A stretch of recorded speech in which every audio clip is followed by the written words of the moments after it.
Kaum muslimin hadirin, jamaah Jumat yang dimuliakan oleh Allah. Pertama dan utama sekali kita panjatkan puji dan syukur kehadirat Allah Subhanahu wa taala atas segala limpahan rahmat, hidayah, taufik dan inayahnya kepada kita semua. Selanjutnya salawat dan salam kita mohonkan kepada Allah, semoga selalu tercurah kepada hamba Nabi dan Rasulnya, yakni Nabi Muhammad sallallahu alaihi wasallam. Kaum muslimin hadirin, jamaah Jumat yang dimuliakan oleh Allah. Ayat pertama yang kita bacakan dalam surat Al-Baqarah, ayat yang ke-9 tadi adalah warning bagi kita, kepada kita bagi orang tua atau orang yang sudah berkeluarga. Wal yakshal ladzina law tarakum min khalfihim zurriyatan di'afa. Dan hendaklah, kata Allah, kita takut sebagai orang tua meninggalkan generasi kita, penerus-penerus kita, anak cucu kita, keturunan kita di belakang kita yang akan menggantikan kita nantinya dalam keadaan lemah, dha'ifa. Lemah apa? Tentu yang pertama, yang paling utama sekali adalah masalah keyakinan, masalah akidah, masalah keimanan, masalah tauhid. Ini yang perlu sekali kita perhatikan kepada generasi kita. Dalam ayat ini cuma Allah katakan kalimat zurriyah yang memang artinya adalah anak cucu, tapi terselip di antara anak dan cucu adalah menantu. Tidak akan mungkin kita punya cucu kalau belum punya menantu. Kalau ada yang punya cucu, sudah ada yang punya cucu tapi belum punya menantu, itu namanya cucunya adalah ilegal. Maka dari itu kita punya cucu harus melalui menantu. Dan cucu kita tadi tidak akan menjadi orang baik kalau menantu kita tidak baik. Dan menantu kita tidak akan baik kalau anak kita adalah tidak baik. Dan anak kita tidak akan menjadi baik kalau kita tidak didik dia kepada arah yang baik. Makanya kuncinya tetap kepada kita. Di warning itu ditujukan oleh Allah kepada kita. Dan hendaklah takut kita meninggalkan generasi kita di belakang hari, anak menantu cucu kita dalam keadaan lemah. Makanya Allah berikan contoh di dalam Al-Quran tentang bagaimana Luqman, bukan seorang nabi, bukan seorang rasul, tapi namanya diabadikan Allah dalam Al-Quran. Malah dikasih nama surat, salah satu nama surat, nama beliau yaitu surat Luqman. Maka dari itu kita harus mencontoh, melihat kepada bagaimana cara Luqman mendidik anak-anaknya di dalam rumah tangganya. Kalau tidak, ya seperti tadi, kalau gagal kita mendidik anak kita menjadi wanita-wanita yang tidak baik, maka menantu kita nantinya juga tidak akan baik. Berapa banyak jemaah yang saya bina lalu melaporkan kepada saya, Ustaz, menyesal saya punya menantu, Ustaz. Menyesal bagaimana? Kata saya, begitu meriahnya acara pesta pernikahannya kemarin, sampai tidak tidur tetangga oleh organ tunggal sampai jam 3 pagi, kata saya. Begitu ramainya karangan bunga yang datang segala macam. Sekarang ibu mengatakan menyesal. Kata saya, rupanya suami saya preman, Ustaz, katanya. Saya bilang, memang itu jodoh anak ibu. Karena anak ibu juga preman, kata saya. Dia bilang, saya katakan anaknya preman, maka dia langsung marah kepada saya. Ustaz, kenapa Ustaz katakan anak saya preman? Katanya, anak saya baik, Ustaz. Apa tandanya? Kata saya, anak saya sekolah di Aliyah, Ustaz. Anak saya kuliah di IAIN, Ustaz. Memang sekolahnya di Aliyah, kuliahnya di IAIN, tapi pergaulan anak ibu sehari-hari bagaimana? Umpama sekarang dia kuliah di IAIN Padang, umpamanya pada hari ini memang di bangku kuliah dia, atau sedang berada di Taplau dengan pasangannya atau dengan kekasih yang dia cintai. Inilah yang dikatakan jodoh. Jadi kalau kita gagal mendidik anak kita menjadi anak yang baik, maka menantu kita juga akan dikirim oleh Allah yang tidak baik juga. Umpamanya kita punya anak perempuan, dia bermainan dengan atau kena berulang setiap hari dari sekolahnya ke rumah, rupanya kecantol dengan seorang preman terminal. Dia ingin juga dengan itu. Kita tidak suka menerima preman terminal tadi. Akhirnya kita putuskan hubungannya. Nanti kita nikahkan dengan yang punya dasi. Ternyata yang punya dasi adalah juga preman berdasi. Buktinya di kantor dia mencuri uang negara, dan istri orang pun diganggunya atau berselingkuh dengan, kan itu juga preman. Jadi walaupun orangnya bertukar, yang jodoh anak kita tetap preman juga, karena itu kondisi anak kita. Lalu ada yang bertanya kepada saya, Ustadz katanya, bagaimana dengan Asia dengan Fir'aun Ustadz? Pada awalnya adalah jodoh kata saya. Fir'aun dengan Asia adalah jodoh. Kapan Asia berubah? Setelah Nabi Musa dikirim oleh Allah masuk ke dalam istana Fir'aun, baru Asia mendapat hidayah, baru dia menjadi wanita yang baik. Begitu juga kita, bapak-bapak, saudara-saudara, punya istri, istri itu adalah jodoh kita. Tapi di tengah jalan, karena kita rajin ikut pengajian, kita rajin memohon hidayah kepada Allah, kita dapat hidayah. Sementara istri kita belum, maka terjadilah kesenjangan di dalam rumah tangga kita. Pada awalnya pertemuan kita dengan dia adalah itu jodoh kita. Bagaimana kita, begitulah dia. Maka dari itu kalau ingin kita mendapatkan minantu yang baik sehingga melahirkan cucu-cucu kita nanti baik, maka didiklah anak kita. Makanya Luqman memberikan contoh kepada kita yang harus kita tiru. Sebagaimana ajaran Luqman kepada anaknya, ya bunayya, wahai anakku, la tusyrik billah, jangan engkau persekutukan Allah. Inna syirka la zulmun azim, karena sesungguhnya mempersekutukan Allah itu adalah kezoliman yang terbesar, dosa yang paling besar. Ini ajaran pertama yang diberikan oleh Luqman kepada anaknya di rumah. Maknanya apa? Contohnya adalah inna dina indallahil Islam, sesungguhnya agama di sisi Allah adalah agama Islam. Sementara di sisi manusia ada Yahudi, ada Nasrani, ada Majusi, ada Hindu, ada Buddha, ada Sinto, ada Konghucu, ada Tao, ada Zoroaster, ada Sikh, ada Bahai, macam-macam agama di muka bumi ini yang ada. Nah, kalau anak kita sudah kita didik atau barang sekali di sekolah menerima pelajaran semua agama baik, semua agama benar, semua agama bagus, jalannya saja yang berbeda, itu sudah masuk kepada wilayah syirik tersebut.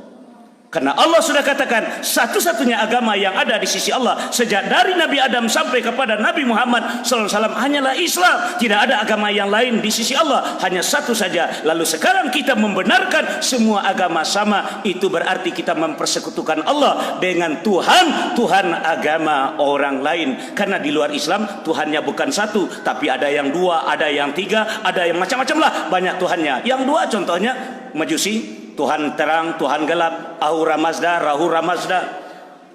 Yang lain ada yang mengatakan tiga, Tuhan Bapa, Tuhan Anak, Roh Kudus, dan segala macam. Yang lain mengatakan sekalian dewa adalah Tuhan, sekalian roh-roh jahat adalah Tuhan, segala macam. Kini kita samakan Islam dengan agama orang lain, maka itu berarti kita sudah masuk ke dalam wilayah syirik tersebut. Maka inilah keyakinan anak-anak sekarang, sehingga dia tidak punya nyali untuk memperjuangkan agamanya, karena dia beranggapan semua agama sama. Padahal Allah sudah katakan liyuzhirahu 'alad dini kulli, tinggikan Islam di atas sekalian agama, walau karihal musyrikun, orang-orang musyrik tidak senang dengan perjuangan agama yang kita yakini ini. Maka Allah mengajarkan kita, pada kita bukan membenarkan agama orang lain, tapi mengatakan lakum dinukum waliyadin, biar mereka dengan agama mereka, biar mereka beribadah dengan agama mereka, kita perjuangkan agama kita bagaimana tinggi di atas sekalian agama. Ini kadang-kadang orang merayakan hari agama mereka, umpama tanggal 25 Desember, kita juga ikut mengucapkan selamat kepada mereka. Selamat artinya membenarkan ajaran mereka. Ini kita sudah masuk dalam wilayah mempersekutukan Allah. Nah, akibat dari mempersekutukan Allah, kalau terbawa keyakinan seperti demikian, maka dosa yang seperti ini tidak akan diampuni oleh Allah. Sebagaimana firman-Nya di dalam surat An-Nisa, surat yang keempat, ayat yang ke-48 yang berbunyi, Bismillahirrahmanirrahim, Innallaha la yaghfiru ay yushraka bih wa yaghfiru ma duna zalik liman yasha wa may yusyrik billah faqad iftara isman azima. Sesungguhnya Allah tidak akan mengampuni dosa mempersekutukan Dia dengan yang lain. Wa yaghfiru ma duna zalika liman yasha, tetapi Allah akan mengampuni dosa selain daripada syirik, tapi tidak semua orang yang mendapatkannya, bagi siapa yang dikehendaki oleh Allah. Wa may yusyrik billah faqad iftara isman azima. Barang siapa yang mempersekutukan Allah, maka sungguh dia telah berbuat dosa yang terbesar. Isman azima, dosa yang terbesar. Maka dari itu pelihara keyakinan anak-anak kita, pelihara keyakinan keturunan kita. Jangan sampai dia membenar-benarkan seluruh agama itu adalah benar, semua agama sama, semua agama baik. Tapi yakinkan kepada mereka sejak dari dini, sejak dari sekarang, satu-satunya agama yang diredoi oleh Allah adalah Islam. Bagaimana dia berjuang untuk agama tersebut, liyuzhirahu 'alad dini kulli. Dan yang kedua akibat dari syirik tadi Allah jelaskan di dalam surat yang sama, surat An-Nisa ayat 116 yang berbunyi, Bismillahirrahmanirrahim.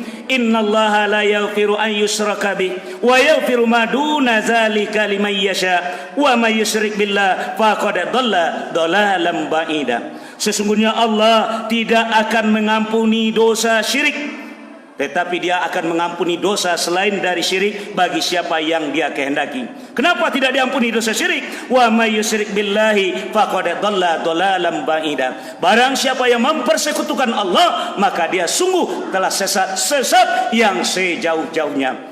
Kita orang Sungai Puar ingin ke Pekanbaru, sekarang sudah sampai di Bakauni. Ini sesat yang sudah jauh, yang tidak tahu jalan mana yang akan ditempuh. Mau kembali lagi, umur tinggal singkat lagi, akhirnya dosanya tidak akan diampuni oleh Allah. Dan yang ketiga, di dalam surat Al-Maidah ayat 72 juga Allah katakan bahaya daripada dosa syirik ini. Innahu may yusyrik billah faqad harramallahu alaihil jannah wa ma'wahun nar.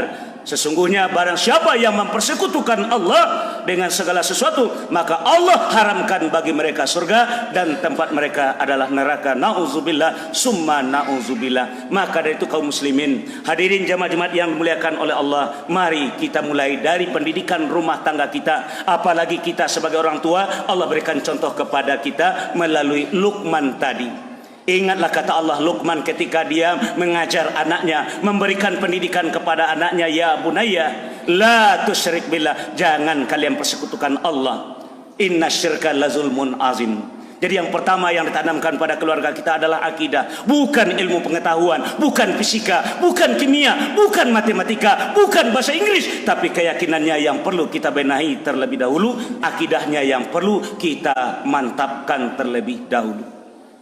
Disinilah persoalan kaum muslimin. Ibarat saya katakan dalam ceramah-ceramah saya, akidah itu ibarat karena dia tidak nampak merupakan keyakinan atau yang disebut dengan iman, ibarat arus dalam sebuah listrik. Dari kontak ke tempat yang dituju melalui kabel. Misal dari kontak ke lampu, dari kontak ke kipas angin, dari kontak ke tip, dari kontak ke televisi, dari kontak kepada tulisan dan segala macam. Nah, yang menghubungkannya adalah kabel. Untuk apa guna kabel? Untuk melalukan arus. Apa itu arus? Adalah yang akan memberikan mentransfer apinya ke sana. Lalu bisakah dilihat arus? Tidak. Tapi adakah arus? Ada. Itulah yang disebut dengan iman. Nah, pada kabel yang kita buka kulitnya, yang kabel bertelanjang, tidak ada arusnya, lalu kita pegang kabel tadi, apakah dia menggigit? Sudah jelas tidak ada apa-apanya. Makanya kabel yang tidak ada arusnya dibikin per bisa saja, digulung kemari bisa, untuk jadikan pengikat bisa juga. Itulah kondisi umat Islam yang 85% di negara kita ini yang tidak ada arusnya.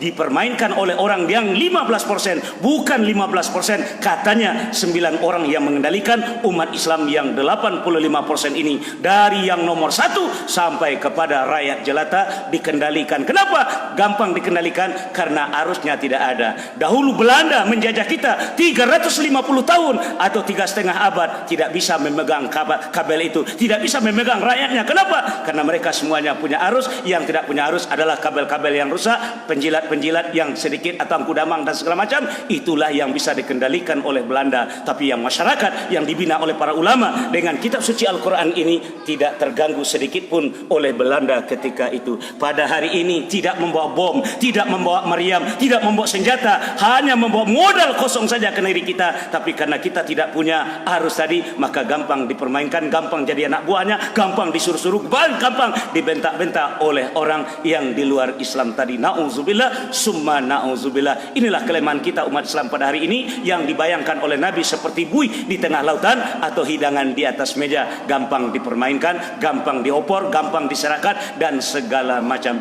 Mudah-mudahan khutbah yang pendek ini menjadi bahan renung kita bersama. Mari kita mulai dari pendidikan keluarga kita kepada anak, menantu dan cucu kita, insya Allah. Fa'tabiru ya ulil absar la'allakum turhamun.